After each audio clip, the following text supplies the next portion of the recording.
Hi, I'm going to be reading chapter 1 from Akata Witch today. I wanted to point out that yesterday I said to make comments underneath the video, and that's not going to work out because there are no comments on the video. So what you can do instead is send me an email letting me know that you'd like to be included in the document where we will be having a discussion about the book. And so if you would like to join that document, you can email me at chwhitney@seattleschools.org. That's chwhitney@seattleschools.org, and let me know that you want to be invited into the document. And then I will be posting questions in there, and I'll have some norms in there of how we can have a discussion about the book through a shared document. So that's what I'll be putting together today. So please email me if you want to be a part of that document. So chapter 1 is called Orlu. The moment that Sunny walked into the schoolyard, people started pointing.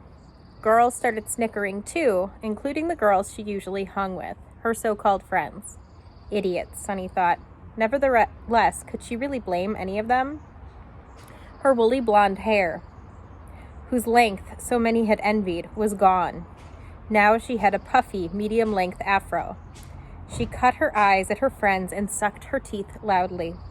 She felt like punching each of them in the mouth. What happened? Shailu asked.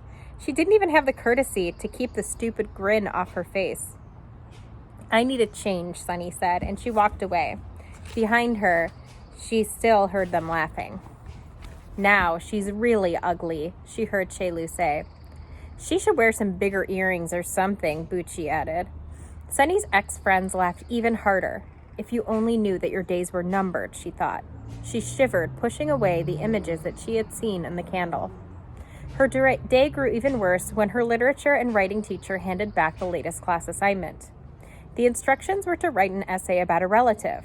Sunny had written about her arrogant eldest brother, Chekhu, who believed he was God's gift to women, though he wasn't. Of course, it didn't help that his name meant supreme being.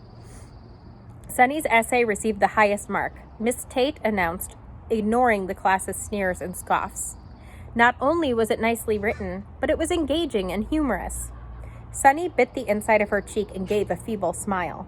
She hadn't meant the essay to be funny at all. She'd been serious. Her brother was truly an arrogant Nash. To make things worse, her classmates had all scored terribly.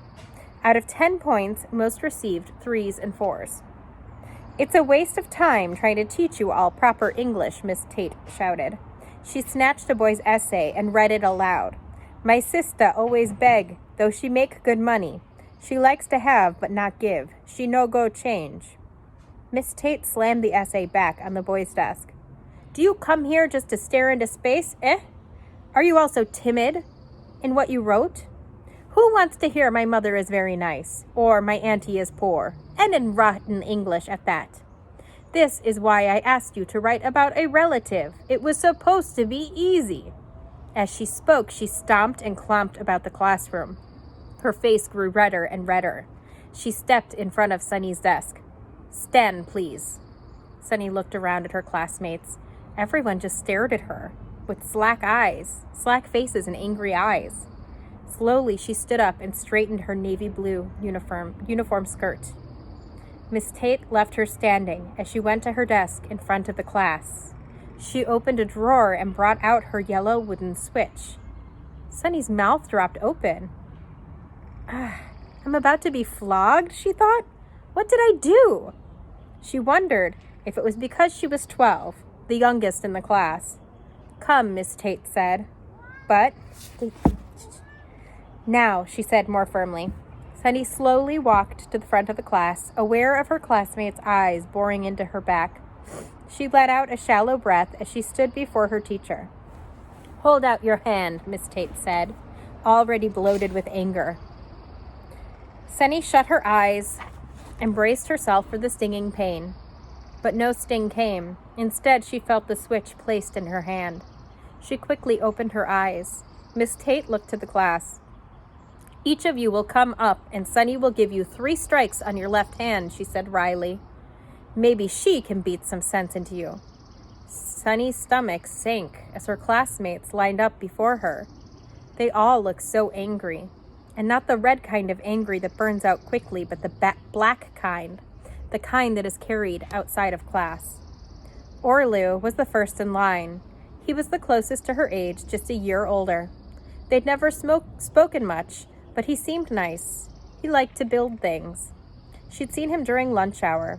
His friends would be blabbing away, and he'd be on the side making towers of what looked like people out of Coca-Cola and Fanta caps and candy wrappers. She certainly didn't want to bruise up his hands. He stood there, looking at her, waiting. He didn't seem angry like everyone else, but he looked nervous. If he had spoken, Miss Tate would have boxed his head. By this time, Sunny was crying. She felt a flare of hatred for Miss Tate, who up to this day had been her favorite teacher. This woman's lost her mind, she thought miserably. Maybe I should smack her instead. Sunny stood there, carrying on the way she knew her mother hated her to do. It was pathetic and childish. She knew her pale face was flushed red. She sobbed hard, and then she threw the switch on the floor. Then Miss Tate, even angrier, pushed Sunny aside. "Sit down," Miss Tate shouted. Sunny covered her face with her hands, but she cringed with each slap of the switch. And then the person would hiss or squeak or gasp or whatever suited his or her pain. She could hear the desks around her filling up as people were punished and sat down. Someone behind her kicked her chair and said, "You stupid pale-faced Akata witch, your hours are numbered." Sunny shut her eyes tight and gulped down a sob. She hated the word Akata. It meant bush animal and was used to refer to Black Americans or foreign-born blacks. A very, very rude word. Plus, Sunny knew the girl's voice. After school, Sunny tried to escape the schoolyard. She made it just far enough for no teachers to see her get jumped. Jibaku, the girl who had threatened her, led the mob. Right there on the far side of the schoolyard, 3 girls and 4 boys beat Sunny as they shouted taunts and insults. She wanted to fight back, but she knew better. There were too many of them. It was a schoolyard thrashing, and not one of her ex-friends came to rescue her. They just stood and watched. Even if they wanted to, they were no match for Jibaku, the richest, tallest, toughest, and most popular girl in school. It was Orlu who finally put an end to it. He'd been yelling for everyone to stop since it started. "Why don't we let her speak?" Orlu shouted. Maybe it's because they needed to catch their breath, or maybe they truly were curious, but they all paused. Sunny was dirty and bruised. But what could she say? Jibaku spoke up instead. Jibaku, who had slapped Sunny in the face so hard it made her lip bleed. Sunny glared at her. "Why did you let Miss Tate beat us?" The sun bore down on Sunny, making her sensitive skin itch. All she wanted was to go into the shade. "Why didn't you just do it?" Jibaku shouted. "You're a scrawny thing. It wouldn't have hurt much. You could have pretended to be weak as you hit us. Or do you like seeing the white woman beat us like that? Does it make you happy because you're white too?" "I'm not white," Sunny shouted back, finding her voice again. "My eyes tell me different," a plump boy named Periwinkle said. He was called that because he liked the soup with periwinkle snails in it. Sunny wiped the blood from her lip and said, "Shut up, you snail sucker. I'm albino." "Albino is synonym for ugly," he retorted. "Oh, big words now. Maybe you should have used some of those in your stupid essay, you ignorant idiot." She added bass to her voice and enunciated the word idiot with her most Nigerian accent, making it sound like idiot. Some of the others laughed. Sunny could always make them laugh, even if she felt like crying. "You think I can go around hitting my own classmates?" she said, snatching up her black umbrella. She held it over herself and instantly felt better. "You wouldn't have done it either," she humphed. "Or maybe you would have, Jibaku." She watched them grumble to each other. Some of them even turned and started walking home. "What is it that you want from me? What would I apologize for?" There was a long pause. Jibaku sucked her teeth loudly, looking Sunny up and down with disgust. "Stupid Oyibo Akata witch," she spat, and she motioned to the others. "Let's go." Sunny and Orlu watched them leave. Their eyes met, and Sunny quickly looked away. When she turned back, Orlu was still watching her. She forced herself to keep her eyes on him, to really see him.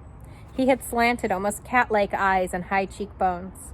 He was kind of pretty even if he didn't talk much. She bent down to pick up her books. "Are you all right?" he asked as he helped. She frowned. I'm fine, no thanks to you. Your face looks all red and, well, punched. Who cares, she says, putting down the last book in her satchel. Your mother will, he said. Then why didn't you stop them, she screamed. She slung the satchel over her shoulder and walked away, and Orlu frowned. I tried. Whatever. I did. Didn't you see Periwinkle and Calculus do this? He turned his head so that I could see his swollen cheek. Oh, she said, instantly ashamed. I'm sorry. By the time they got to the intersection where their paths home diverged, she felt a little better. It seemed she and Orlu had a lot in common. She agreed Miss Tate's actions were way out of line. He liked reading books for fun, and he, too, noticed the weaver birds that lived on the trees beside the school. I live just a little that way, Orlu said. I know, she said, looking up the paved road. Like hers, his house was white with a modest fence surrounding it. Her eyes settled on the mud hut with the water-damaged walls next door. Do you know the lady who lives there? She asked.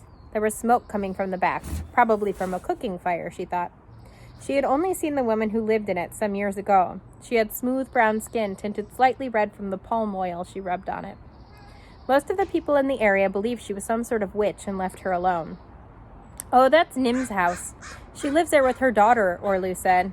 Daughter? She asked. She'd assumed that the woman had lived alone.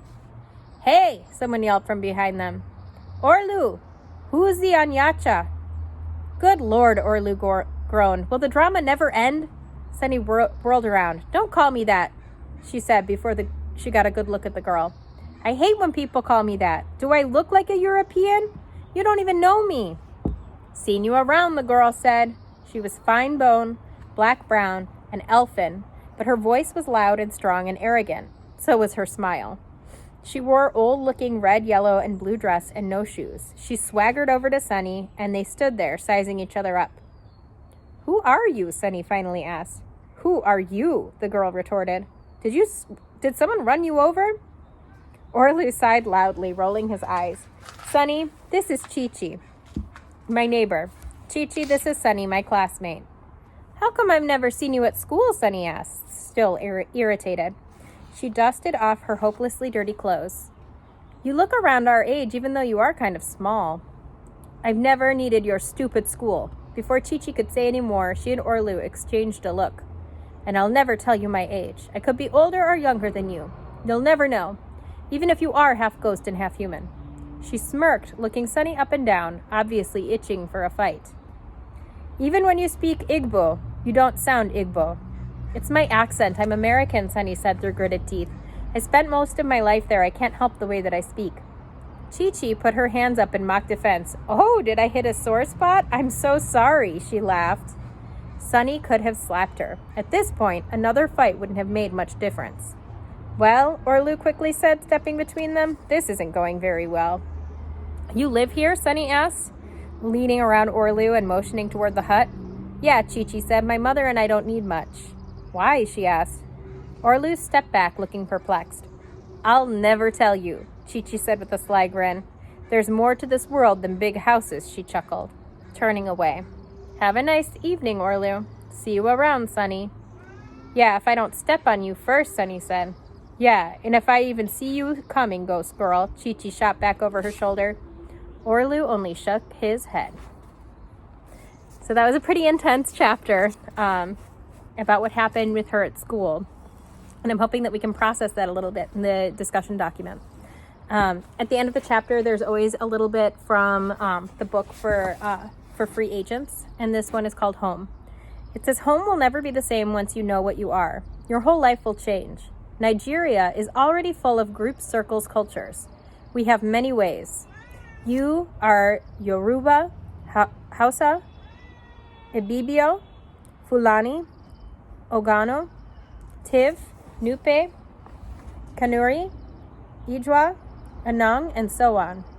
You add being a leopard person to that, and your group split into 1,000 more groups. The world becomes so much more complicated. Traveling overseas, and it's even more complex. Plus, you are a leopard person living in a world of idiot lambs, so that doesn't help. You are fortunate, because being a free agent puts you, though uncomfortably, with the rest of us leopard folk, and comfortably with the lambs. Your ignorance will smooth out the edges of your dealings with the world you used to be a part of. From Fast Facts for Free Agents. I'm wondering what kind of predictions and inferences we can make at this point about what free agents are and about what leopard people are. I've got some ideas coming up, but I'm wondering what you see. Talk to you soon.